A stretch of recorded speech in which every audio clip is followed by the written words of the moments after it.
MP లావ్ శ్రీకృష్ణదేవరాయలకు మాజీ మంత్రి పేర్ని నాని కౌంటర్ ఇచ్చారు. చంద్రబాబు ఇచ్చిన ఇన్కమ్ ట్యాక్స్ నోటీసులపై కూడా లోక్సభలో లావ్ మాట్లాడితే బాగుంటుందని నాని సెటైర్లు వేశారు. అమరావతి భూముల్లో వేల కోట్ల అవినీతి చేశారని, చంద్రబాబు పిఏ శ్రీనివాస్ చేసిన స్కామ్ గురించి లావ్ మాట్లాడాలన్నారు. చంద్రబాబు డబ్బు మూటలను దుబాయ్ చేర్చడానికి పిఏ శ్రీనివాస్ ను వాడుకున్నారని సంచలన ఆరోపణలు చేశారు. ప్రజల్లో వైఎస్ జగన్ ఇమేజ్ తగ్గించాలని కుట్రలు చేస్తున్నారని, చంద్రబాబు మెప్పు కోసమే లోక్సభలో విశాఖ స్టీల్ ప్లాంట్, పోలవరం ప్రాజెక్టులపై ప్రశ్నించడం లేదని అన్నారు. విచారణ చేయమని అడుగుతున్నారు కదా, పనిలో పనిగా లావు శ్రీకృష్ణదేవరాయలు గారిని అడుగుతున్నాను, రేపో ఎల్లుండో ఇది కూడా మాట్లాడండి. ఇన్కమ్ ట్యాక్స్ తాకీదులు ఎవరికి ఇచ్చారు? మీ గౌరవ నారా చంద్రబాబు నాయుడు గారికి ఇన్కమ్ ట్యాక్స్ ఇచ్చినటువంటి తాకీదు ఇది. ఈ కట్ట, ఈ పుస్తకం ఇది ఒక పేజీ కాదు. ఇది ఈ పుస్తకం కూడా మీ గౌరవ నారా చంద్రబాబు నాయుడు గారికి ఇన్కమ్ ట్యాక్స్ వారు ఇచ్చినటువంటి శ్రీముఖం. ఆల్రెడీ దీని మీద ఈడీ విచారణ ఎందుకు చేయరు? ఈడీ విచారణ చేయాలి కదా. సగంలో ఎందుకు ఆపారు? అవన్నీ కూడా గట్టిగా కడగండి. చంద్రబాబు నాయుడు గారికి ఇచ్చినటువంటి ఇన్కమ్ ట్యాక్స్ నోటీసు సగంలో ఎందుకు పక్కన పాడేశారు, చెత్తపొట్టలో పారేశారు? దీని మీద ఎలాగే ఈడీ చంద్రబాబు నాయుడు గారి పిఏ శ్రీనివాస్ దాకా ఈ డబ్బులు వచ్చినాయి. శ్రీనివాస్ నుంచి ఎవరైతే రాజధాని అమరావతి పేరుతో 4-5 పెద్ద కంపెనీలకి మీరు కాంట్రాక్ట్లు ఇచ్చారో 2014 నుంచి 19 దాకా, ఆ కాంట్రాక్ట్ కంపెనీల యొక్క అనామతు అకౌంట్లలో, చిత్తు అకౌంట్లలో మీకు 2000 కోట్ల రూపాయలు నగదు పంపించామని వాళ్ళు రాసుకుంటే, అవి ఎవరెవరి ద్వారా మీకు చేరినాయి అంటే, మరి చంద్రబాబు నాయుడు గారికి ఇంత చేరింది పాపం సొమ్ము అని చెప్పి ఈడీ వాళ్ళు ఆపేసినటువంటి దాన్ని గట్టిగా నిలదీయండి, అడగండి. చట్టం ఎవరికైనా చట్టమే, చుట్టం కాదు ఎవరికి అని చెప్పి మీరు పార్లమెంట్లో మీ గొంతెత్తి మాట్లాడండి. ధర్మాన్ని 4 పాదాల నడిపించేలాగా చేయండి. మీరు మంచి మంచి నీతి మాటలు చెప్తున్నారు కదా, సూక్తి ముక్తవాలి. అలాగే చంద్రబాబు నాయుడు గారి పిఏ శ్రీనివాస్ స్కామ్ మొదలవంగానే అమెరికా పారిపోతాడు. అమెరికా టికెట్లు ఎవరు కొంటారో మీకు తెలుసు, ఎవరు కొని పంపించారో.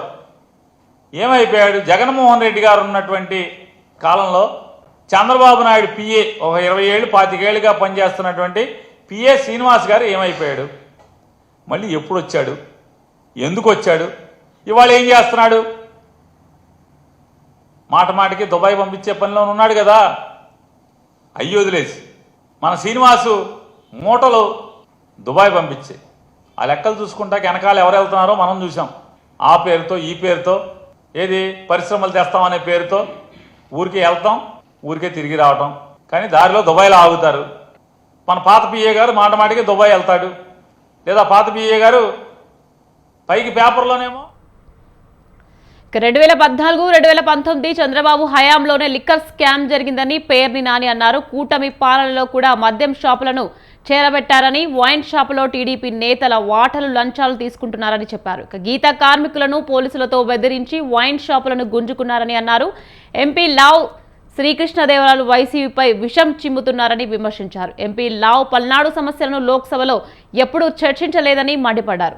రాష్ట్ర సమస్యలను గాలికి వదిలేసి వైఎస్ఆర్సీపీపై విషం చిమ్మడమే పనిగా పెట్టుకున్నారని ధ్వజమెత్తారు.